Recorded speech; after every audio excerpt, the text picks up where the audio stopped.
Today's story is about Jill Kinmont. She was a rising star in the 1950s as an American alpine skier. At the age of 18 in 1955, Jill went from rising star to reigning star, competing in a slalom event at Alta, Utah for a spot on the U.S. Olympic ski team. But that day ended tragically as she took a devastating fall on the side of a mountain. Jill Kinmont was born on February 16th of 1936 in Los Angeles, California. Her full name is Beverly Jill Kinmont. She grew up in Bishop, California, in the Owens Valley, after her family moved there in her early teens. Her father operated a dude ranch in the area, which provided a rural, outdoor-oriented upbringing. Bishop is nestled in the Sierra Nevada mountains. It offers ideal surroundings for outdoor activities. Jill first put on skis in the winter of 1948 to 1949. She was around 12 or 13 years old. Quickly, she developed a passion for skiing at Mammoth Mountain. She was hooked. She became a member of the Mammoth Ski Club, and she was affiliated with the Far West Ski Association. Her family supported her athletic pursuits, and she began racing in slalom and downhill events while attending Bishop High School, starting in 1951. Her skiing talent emerged rapidly. She was coached by Dave McCoy of Mammoth Mountain. She focused on technique and stamina while training all year round. She was inspired by Andrea Mead Lawrence and her gold medals at the 1952 Winter Olympics. So Jill set her sights on making the U.S. Olympic team, and in 1952 she started winning Far West races. At the 1953 American Legion Juniors in Sun Valley, Idaho, she was voted the Sportsmanship Trophy by her 72 competitors, highlighting her character alongside her skills. Jill's breakthrough came in 1954 at the Junior Nationals in Jackson Hole, Wyoming. She won the slalom and placed second in downhill. The following week at the Nationals in Aspen, Colorado, she took first in both amateur and open slalom, second in combined, and third in downhill, earning 6 medals overall. She also won both downhill and slalom at the American Legion Juniors in Sun Valley and placed 4th in the National Giant Slalom in Reno, Nevada. By early 1955, at the age of 18, she was the reigning national champion in the women's slalom and a top prospect for a medal at the 1956 Winter Olympics in Cortina d'Ampezzo, Italy. With her ever-present smile, her good looks, and her sunny personality, Jill was the darling of the ski world. On January 31st of 1955, Sports Illustrated featured her on its cover, which in itself is pretty amazing, because back then, aside from its bathing suit issues, how often did the magazine feature a woman athlete on the cover? And the headline read, "Apple Pie in Sun Valley," positioning her as a rising star in American skiing. In the early 1950s, Wallace Buddy Werner was Jill's first significant romantic partner, described as her teenage love or first boyfriend. Their relationship likely began during high school or early into their competitive skiing careers when both were part of the U.S. skiing scene. They were both young, and they were both born in 1936, so they were peers. Their romance was long distance at times due to their training and competition schedules, but it was serious enough to be noted as a key part of her youth. Buddy was the middle child of Ed and Hazel Werner. He and his siblings were accomplished skiers, and they competed in both alpine and Nordic events.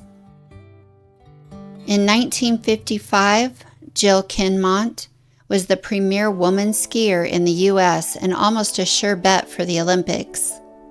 January 30th, 1955, It was a crisp and cold day in Alta, Utah. Jill Kinmont was 18, and she stood at the starting gate of the Snow Cup Giant Slalom race. Jill's Sports Illustrated issue was due to come out the next day, showcasing her accomplishments. Gracefulness was Jill's hallmark. On the slopes, her movements were fluid, almost poetic, earning her that Sports Illustrated cover. And off the slopes, it shined brighter. Jill burned with ambition. As a teenager, she attacked the slopes with fierce precision. Nothing stopped her, not the biting Sierra cold, not the grueling training under her coach. She was a competitor driven to become a national slalom champion by the time she was 18. Her eyes were locked on the 1956 Olympics. Several skiers had tumbled on the slopes that day, so she was focused on the race. Jill adjusted her goggles, pushed off, and the race began. Her speed built quickly. The gates whipped by in a blur. She carved precise turns, her body a symphony of power and grace, honed from years on Mammoth Mountain slopes. The crowd, thousands strong, cheered from below. Little did they know, little did she know. Midway down, an icy bump loomed. It was infamous and unforgiving. She approached at full throttle, over 40 miles an hour, her skis slicing the frozen surface like knives through glass. Then it happened. She hit the bump wrong. No pre-jump, no adjustment. Her body launched skyward, and time slowed. She sailed through the air, twisting uncontrollably, somersaulting in a chaotic flip that seemed to defy gravity itself. The crowds held their breath. She came down hard. Her form veered off a tree with a sickening thud, bark splintering as her momentum carried her onward to a wild, unstoppable tumble. Her skis flew off, the poles scattered. She struck a spectator standing too close to the edge of the course. The impact was jarring, but it didn't stop her chaotic descent. Her final plunge ended with a crash into another tree. Her body crumpled in a heap of snow and silence. The stillness took over. Jill laid there face up, staring at the vast blue sky. There was no pain, just numbness.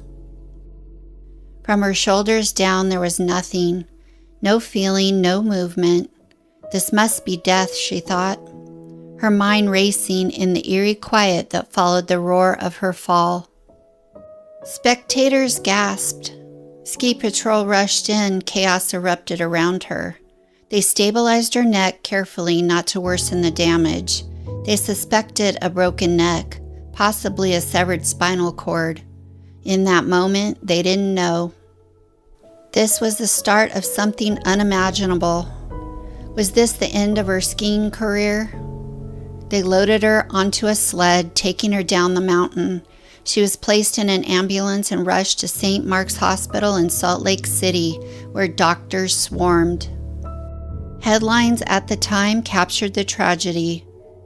She remained in the Salt Lake City Hospital for about 2 months, undergoing initial treatments and surgeries. Jill spent her initial recovery period in traction at the Salt Lake City Hospital, a common treatment for severe spinal cord injuries at the time to immobilize the neck and allow healing. Accounts describe this as a grueling time for her. She was confined to a hospital bed with weights and pulleys attached to her head to stabilize her broken neck. Initially, doctors gave her a grim prognosis, with some doubting that she would survive or ever regain mobility. She battled physical pain, emotional turmoil, and the psychological adjustment to her condition. She also dealt with complications like the risk of infection and pressure sores, while family and friends provided support. Her on-again, off-again relationship with Buddy was rekindled. He was part of her emotional support team during the early days after her accident. The hospital room in Salt Lake City was sterile and quiet. In early February, Mere days after Jill's world shattered on the icy slopes, Dick, Mad Dog Buek, walked into her hospital room. Mad Dog was already a legend at 25. His nickname was earned through reckless brilliance on ski slopes and motorcycle tracks. He was tall, rugged, with a daredevil grin. Oh, she knew of him. Every skier did. He was the 1952 Olympian national downhill champion and a stunt pilot who danced with danger. Her teammates had swooned over him, but they'd never met. Not until now. He stepped through the door with his large presence. No flowers, no pity. Just Buek. He was raw, real, and unfiltered. "Hey, beautiful, want me to take your picture?" Jill replied, "I bit my tongue." Buek said, "Shouldn't stick it out while you're racing. Want to know why you burned?" She responded, "My coach will let me know, thank you." Buek added, "Skiing is gravity, much more powerful than you are." It was a lesson, a lifeline. Short words, but they landed deep. His visit wasn't long, minutes maybe. He spoke to her as an equal, a fellow skier, not a patient.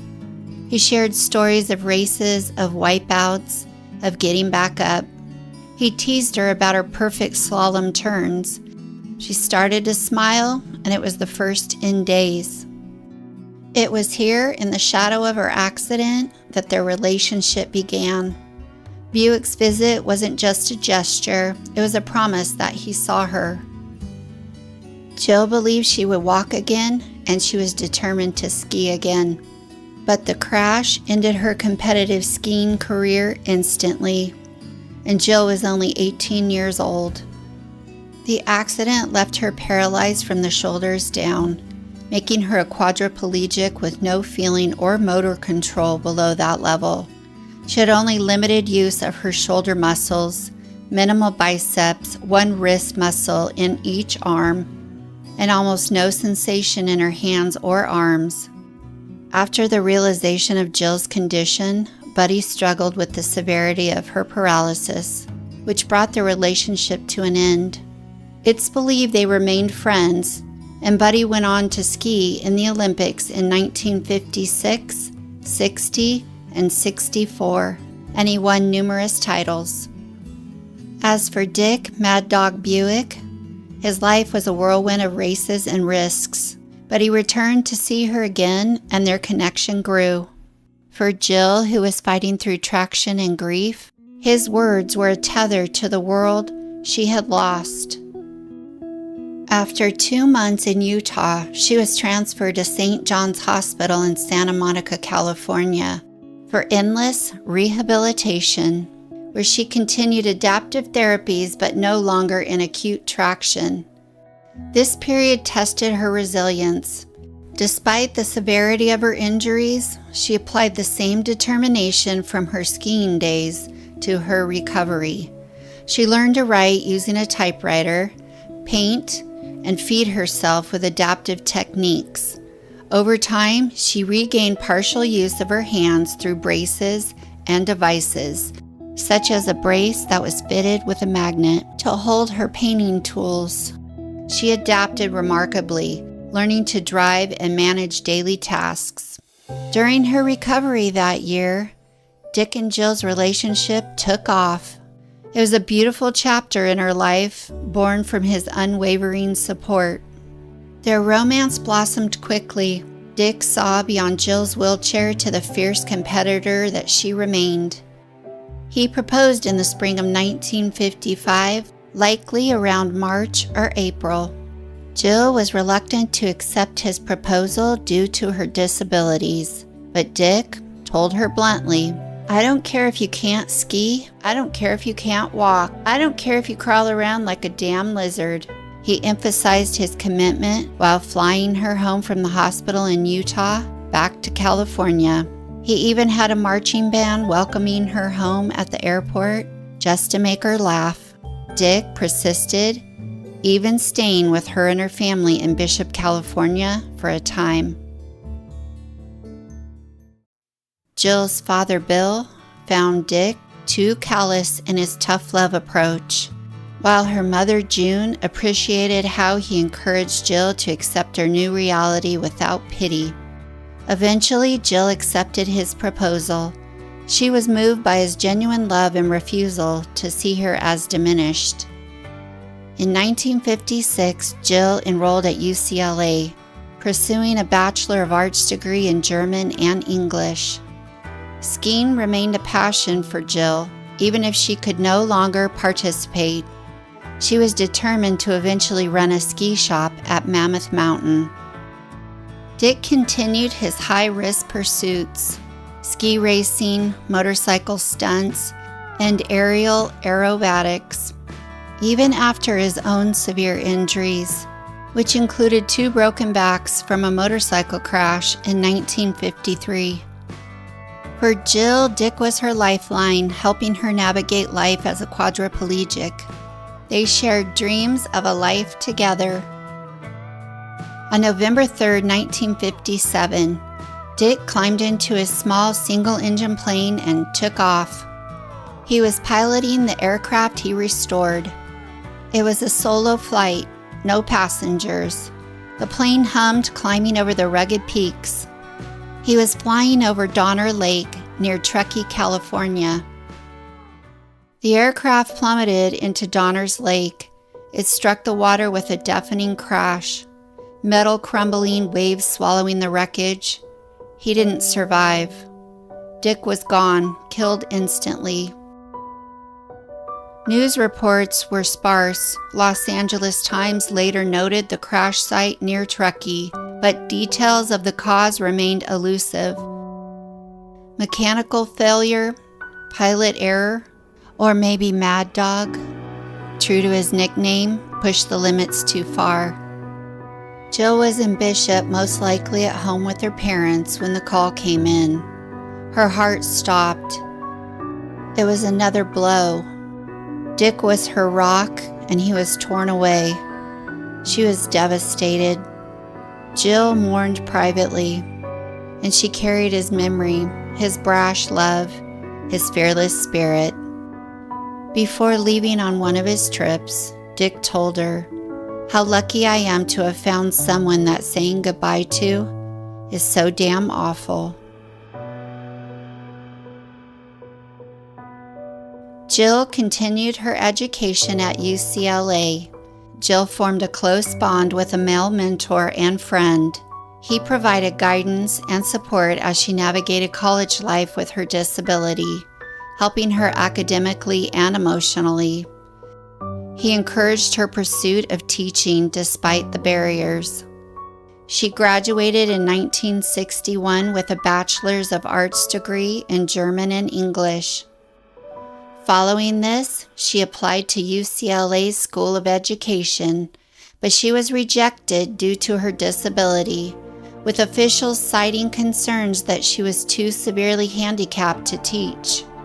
Undeterred, she transferred to the University of Washington in Seattle, where she earned her teaching credentials, qualifying her to teach at both elementary and high school levels. Her primary career was in education, where she focused on teaching special education and remedial reading, while also pursuing painting and advocacy work. She began teaching remedial reading in elementary schools on Mercer Island, near Seattle, Washington. She later moved to Beverly Hills, California, where she taught remedial reading in a city school district for several years. Despite initial refusals from Southern California's districts.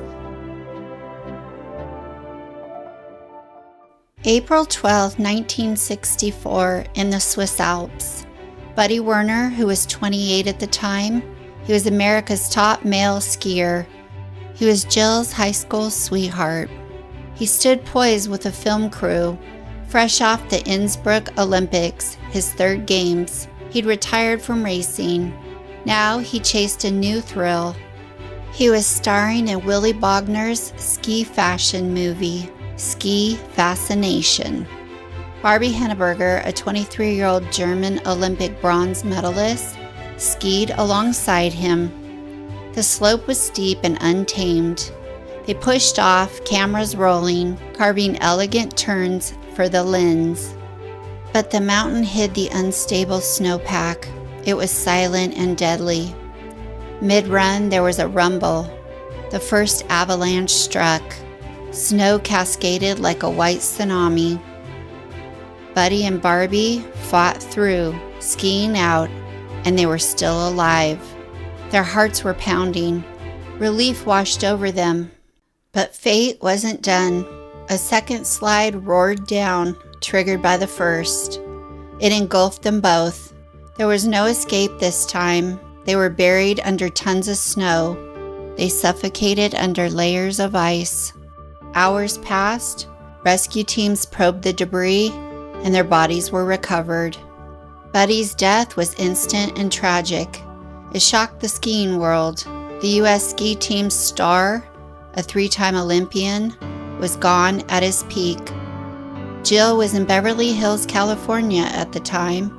She was teaching remedial reading, building her career, when she caught the news of her teenage boyfriend's death. In 1967, Jill was named Los Angeles Times Woman of the Year. In 1975, she returned to her hometown of Bishop, California, and took a position teaching special education at Bishop Union Elementary School, when a new figure stepped into her world. His name was John Booth. He was a truck driver. He was steady and unassuming. Their meeting wasn't a lightning strike, but a quiet convergence. John was born around 1941. He was a Bishop native and grounded in the same rugged community where Jill grew up. They likely met through shared connections. Bishop was small. Its social circles were tight. Perhaps at a community event, a church gathering, or through mutual friends tied to the mammoth skiing scene. Their courtship unfolded slowly, no grand gestures, just conversations and shared laughs. By November 26th of 1976, they were ready. They married in a private ceremony.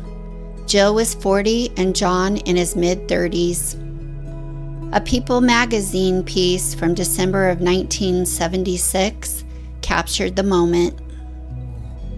The couple settled down together in Bishop, and Jill continued teaching special education until her retirement in 1996.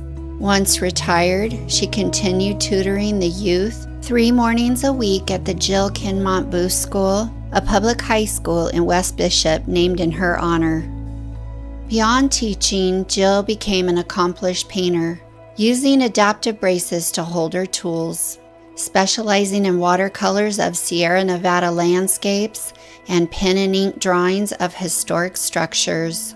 She held annual art shows and sales at her home in Bishop every spring, often collaborating with a friend, and her husband framed her works.